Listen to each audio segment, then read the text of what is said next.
Luc 15. Voici donc l'histoire d'un père qui a 2 fils. Un fils va rester dans la maison du père et un autre fils va prendre l'héritage et partir.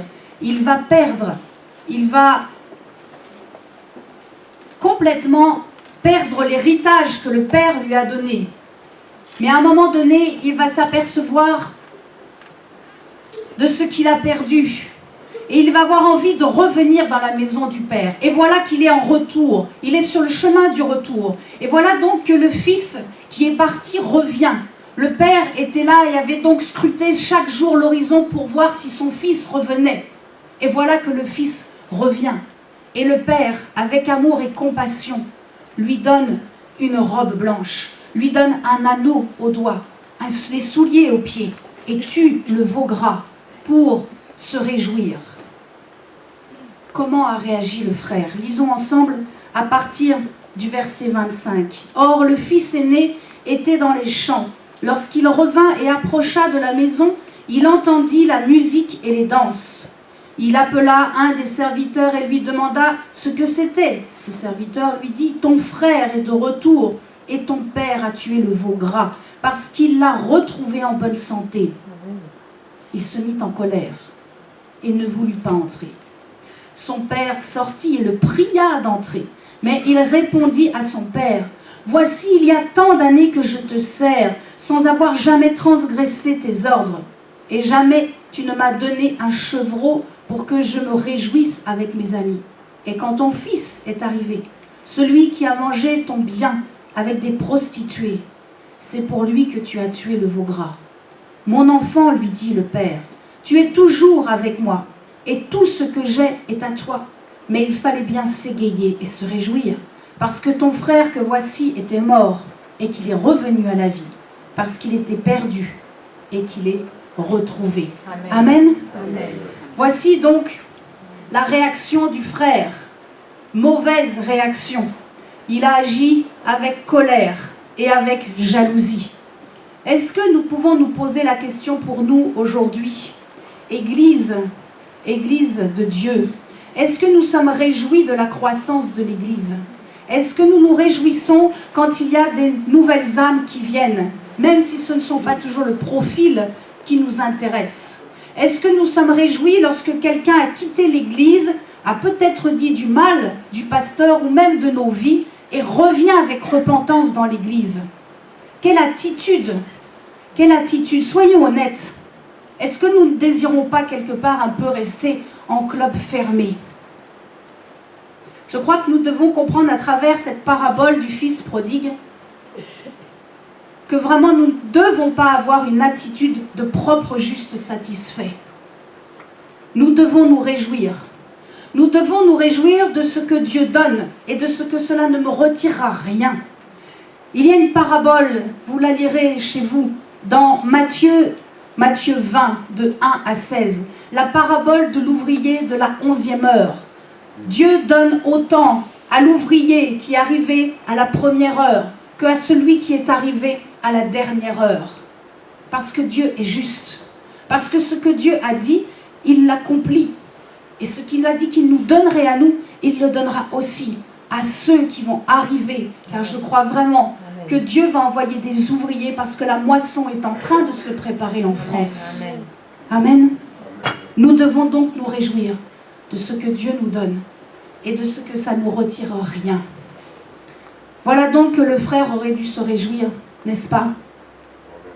Il aurait dû se réjouir et dire, voilà, mon petit frère revient à la maison. Mais mon pauvre frère, que t'est-il arrivé? Tu as dû souffrir. Tu as dû souffrir loin de la maison du Père. Moi, j'étais dans la maison, je suis restée fidèlement. Je n'ai manqué de rien. Mais non, au lieu de cela, l'aîné est là et regarde.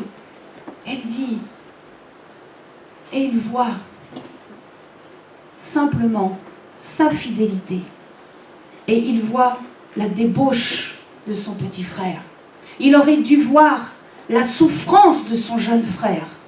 Bien que le père dise, il est en bonne santé, lorsqu'il est revenu, il devait avoir ses vieux manteaux qui étaient poussiéreux, qui étaient déchirés, qui sentaient mauvais puisqu'il avait passé du temps avec les cochons. Il aurait dû voir que ses souliers étaient usés. Et il a dû voir l'inquiétude du père. Chaque jour, le fils était avec le père dans la maison, celui qui restait fidèlement à travailler. Il aurait dû voir l'inquiétude du père. Il aurait dû comprendre que lorsque les serviteurs sont venus le voir, lui dire « Mais ton frère, ton jeune frère est revenu », il aurait dû se dire « Mais mon père doit être tellement heureux. Je veux me réjouir avec lui. » N'est-ce pas de l'égoïsme de la part de ce frère? Nous sommes, vous savez, toujours prêts à considérer notre vécu et à ne pas considérer le vécu de l'autre. Nous venons à l'église avec nos inquiétudes, nos problèmes, et nous devrions mettre tout cela de côté lorsque nous franchissons la porte et voir l'autre.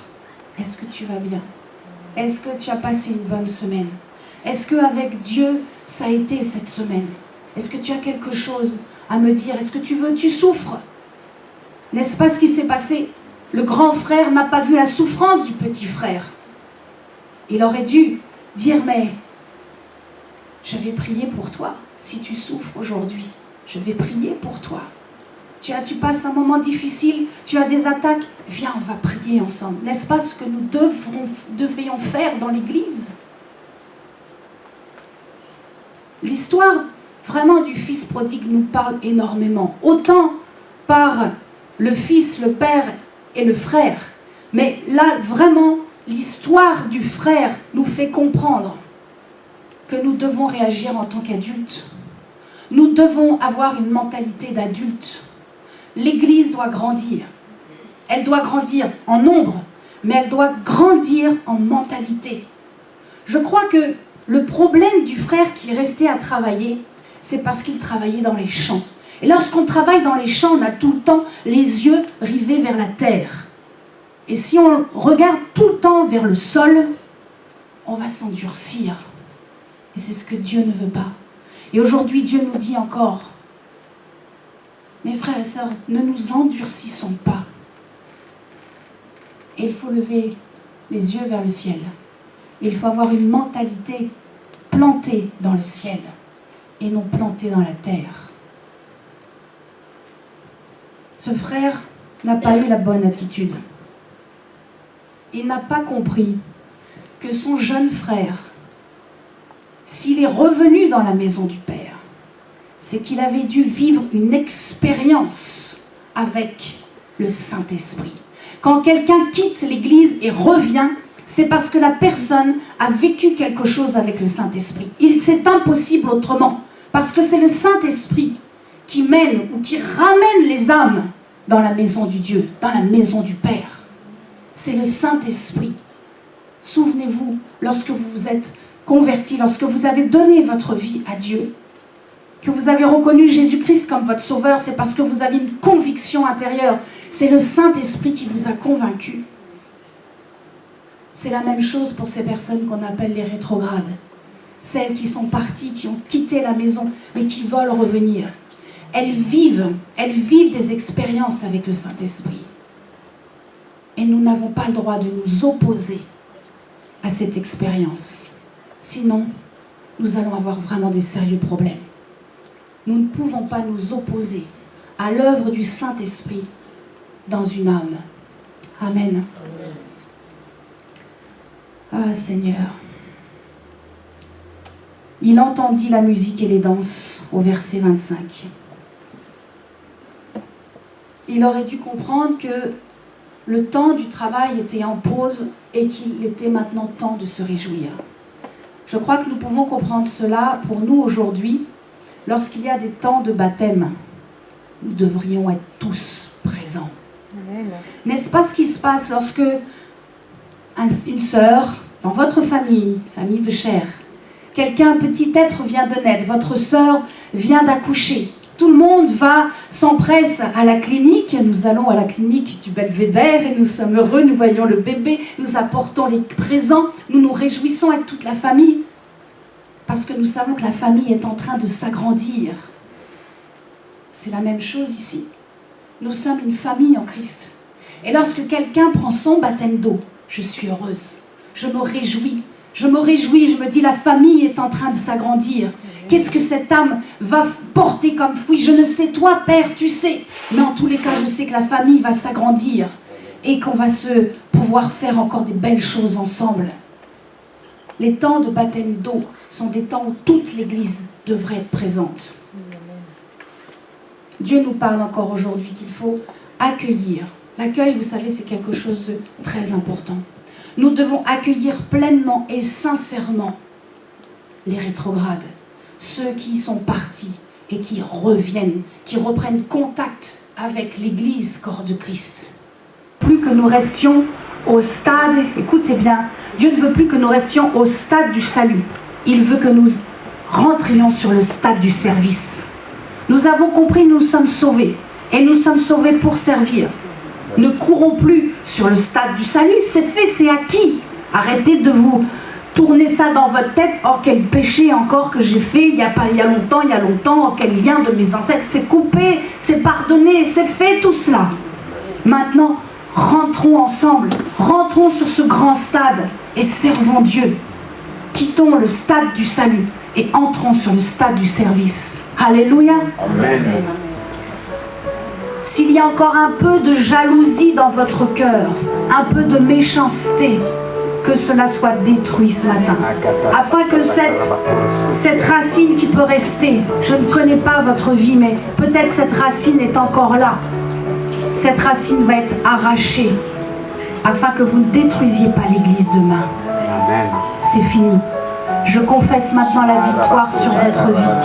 Je détruis, j'arrache toute racine amère, de jalousie, toute racine de méchanceté, de colère en vous. Je l'arrache dans le nom puissant de Jésus-Christ. Je coupe les branches mortes, mais où il y a encore des épines qui font mal à l'autre. Je coupe ces branches au nom tout puissant de Jésus-Christ. J'attire sur vos vies une onction de compassion, une onction d'amour pour les âmes. J'attire la faveur de Dieu sur vos vies, afin que vous accueilliez demain le rétrograde, la convertie de la même façon. Je brise dans le nom de Jésus tout esprit de religiosité qui s'oppose à l'œuvre du Saint-Esprit. J'attire le feu du Saint-Esprit sur vous. J'attire le feu du Saint-Esprit sur vous maintenant dans le nom puissant de Jésus. Je proclame vos chevilles fortes pour courir sur le stade du service. Dans le nom puissant de Jésus, j'attire maintenant la puissance du Saint-Esprit sur vous et qui descend en profondeur et qui vient détruire toute racine de méchanceté. Et je libère maintenant. Recevez l'esprit de crainte de l'Éternel. Que vous sachiez n'importe où vous êtes, Dieu vous voit, Dieu vous entend, car il est le seul qui sonde les cœurs et les reins. C'est pour cela, dans le nom puissant de Jésus, maintenant je libère cette crainte. Au nom tout puissant de Jésus, je libère la crainte de l'Éternel, le respect des serviteurs et des servantes de Dieu. Au nom tout puissant de Jésus-Christ. Au nom tout puissant de Jésus-Christ. Merci Saint-Esprit. Merci de ta douceur qui descend maintenant dans les cœurs. Merci parce que nous sommes pardonnés. Nous sommes pardonnés, nous croyons dans le sacrifice de ton Fils. Nous croyons que nous sommes pardonnés parce que nous avons mal accueilli, parce que nous avons jugé trop vite, parce que nous avons été jaloux. Nos jalousies d'hier sont couvertes du sang de Jésus. Notre méchanceté d'hier, maintenant, est couverte du sang de l'agneau. C'est pour cela que je proclame que le diable ne pourra plus jamais venir vous accuser, car vous vous êtes repentis, vous avez demandé pardon et vous désirez que l'œuvre du Saint-Esprit se fasse dans vos vies, dans vos familles, dans l'Église et dans la France, dans les pays francophones, dans le nom puissant de Jésus. Que l'Éternel vous accompagne dans tout ce que vous avez à faire et à dire. Que le Saint-Esprit soit votre assistant et que jamais vous soyez en opposition à l'œuvre du Saint-Esprit. Au nom de Jésus. Amen. Amen. Amen.